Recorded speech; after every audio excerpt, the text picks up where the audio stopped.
میں آج تقریباً 11 مہینے کے بعد سینٹ میں تقریر کر رہا ہوں سر.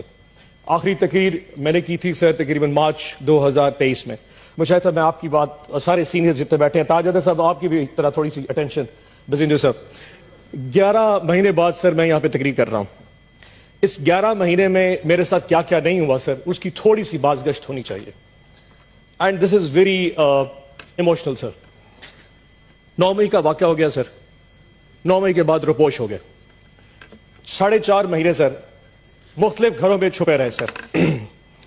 کبھی کسی کے گھر کبھی کسی کے گھر بچے لے کے در بدر گھرتے رہے سر. جگہ ختم ہو گئی, گاڑیاں نمبر پلیٹیں تبدیل کرنی پڑی. میرے بیٹے نے ملک سے باہر جانا تھا, چھپا کے اس کو ایئرپورٹ سے واپس بھیجا اور پتہ نہیں کیا کیا نہیں ہوا سر.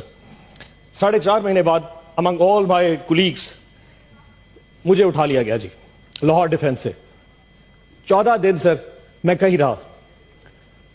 14 دن میں جو بھی چلا کاٹا سر واپسی پہ ایک سٹیٹمنٹ دے دی تھی جس میں 20 سیکنڈ کی ایک ویڈیو سٹیٹمنٹ دی کہ میں تحریک انصاف جنوبی پنجاب کی صدارت سے استعفیٰ دیتا ہوں اور 9 مئی کی مذمت کرتا ہوں, اور مجھے آزاد کر دیا گیا. آزاد تو ہو گیا سر لیکن ایک زندہ لاش ہوں میں. ایک ایسی زندہ لاش جو نہ سوچ سکتا ہے نہ سمجھ سکتا ہے نہ بول سکتا ہے. مجھے نفرت ہوتی جا رہی ہے سر اس ایوان میں بیٹھ کے اس تصویر کی طرف دیکھتے ہوئے جو مجھے اس چیز کا یقین دلاتی ہے کہ میں آزاد ہوں. میں آزاد نہیں ہوں. اگر مجھ میں سوچنے سمجھے کی صلاحیت یہ ریاست نہیں دے سکتی تو میرا یہاں جینے کا حق بھی نہیں بنتا. کون ہوتا ہے کہ مجھے ڈکٹیٹ کرے ہم نہ باز آئیں گے محبت سے, جان جائے گی اور کیا ہوگا سر. ایک قیدی جو ہے وہ مجھے دیتا ہے سر, میرے اللہ کے بعد ایک قیدی مجھے میری طاقت دیتا ہے سر. وہ جیل میں بیٹھا ضرور ہے سر لیکن مسکرا رہا ہے, اس پورے نظام پہ مسکرا رہا ہے.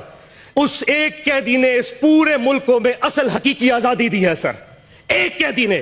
70 سال پہلے کوئی آزادی نہیں تھی. اس ایک قیدی نے 8 فروری کو جو میں آزادی دی ہے وہ اس قوم یاد رکھے گی اس قیدی کو سر.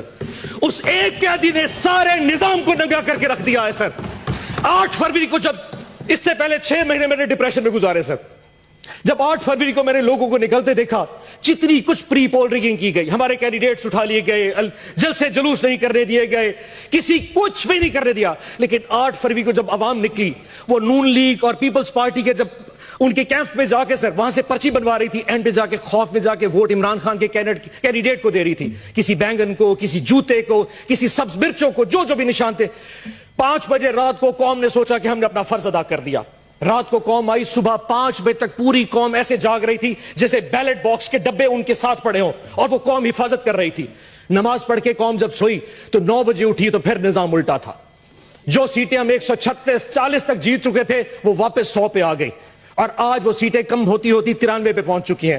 تاج صاحب آپ تو اپنی روتے ہیں سر, ہماری سنیے کہ جن لوگوں کے پاس فارم 47 ایشو ہو گیا, فارم 45 تو پریزائڈنگ آفیسر سے لیا ہی نہیں گیا. ریٹرننگ آفیسر نے بغیر فارم 45 دیکھے فارم 47 کے ریزلٹس ایشو کر دیے. فیصلہ پہلے ہو چکا تھا کہ کس کو کس اوقات پہ رکھنا ہے. ہماری اوقات بھی ڈیفائن کر دی لیکن ہماری اوقات سے ہم باہر نکل چکے تھے. فارم 47 ایشو کر دیے گئے سر. اس کے بعد کینڈیڈیٹس کو کہا کہ اگر تم لوگوں نے نون لیگ یا آئی پی پی جانا ہے تو جاؤ, اگر نہیں جاؤ گے تو فارم 47 بھی چینج کر دیں گے, تمہیں ریکاؤنٹنگ میں ہروا دیں گے. 10 سے زیادہ ہمارے ایم پی ایز اس وقت نون لیگ کو جوائن کر چکے ہیں. صدیقی صاحب, عرفان صدیقی صاحب, 10 سے زیادہ ہمارے آزاد پی ٹی آئی کے انڈیپینڈنٹ جو ہماری ٹکٹ پہ نشان نہیں تھا ان کے پاس, جو جیت کے عمران خان کی فوٹو لگا کے آئے تھے, وہ اس وقت آپ کے کیمپ کے بیٹھے ہیں. یہ کون سا قانون ہے, یہ کون سا ایتھکس ہے؟ ووٹ عمران خان کا لیا. 10 افلان صاحب بیٹھ جائیں, تقسیم بیٹھے افلان صاحب. اچھا افلان صاحب, اگلی بات سنتے ہیں سر. اب اس وقت کوئی بات. افلان صاحب تشریف ہے, ذیشان صاحب بیٹھیں. افلان صاحب, افلان صاحب, سینیٹر صاحب, اپنی تقریر بٹن دبا. سینیٹر صاحب اب اپنی باری میں بول رہے ہیں. آج اس وقت حالات یہ ہیں کہ ملک میں وزیر اعظم بنانے کے حوالے سے کچھ نہیں ہو پا رہا. وہ قیدی پھر مسکرا رہا ہے اس وقت. اس ملک کا وزیر اعظم نہیں بن پا رہا. لیکن افسوس چیک کریں سر, افسوس چیک کریں سر. اس قیدی کا ساتھ دیکھیں, 31 سال کی سزائیں دے دی فروری کے پہلے 4 دنوں میں, ابھی بھی دل بھرا نہیں. اس وقت اس قیدی کی بیوی بشرا آپا بنی گالا کے اندر ہاؤس اریسٹ ہے سر. اور ہاؤس اریسٹ کیسا ہے کہ پورے ایک کمرے کی 4 دیواری میں ان کو محصور کر دیا گیا ہے اور ان کو کھانا اڈیالہ جیل سے آتا ہے اور اس کھانے میں ہمیں شک ہے کہ زہر ملایا جا رہا ہے۔ خان صاحب بار بار لکھ چکے ہیں ظلم کرنا ہے تو کر لو، لیکن یہ کون سا ظلم ہے؟ تم نے کسی کو قیدی بنانا ہے بنا لو، پر زہر دے کے مارنا یہ کہاں کی بات ہے؟ ہم نے ریکویسٹ کی ہے مہربانی کر کے بشرا آپا کو اڈیالہ جیل بھیج دے، ہمیں ہاؤس اریسٹ نہیں ہونا، اور آج پوری قوم کو یہ پتا ہونا چاہیے اس وقت بشرا آپا کی طبیعت ٹھیک نہیں ہے، ان کے ساتھ جو کچھ ہو رہا ہے یہ ایک ظلم ہے۔ آخر میں سر ٹائم اپنا گزرا، ایک شعر پڑھ دیتا ہوں، معذرت میں لکھنے لگا تھا لیکن وہ لکھ نہیں سکا، سو یہاں موبائل سے پڑھوں گا، لیکن سر آپ سے اجازت لے کے۔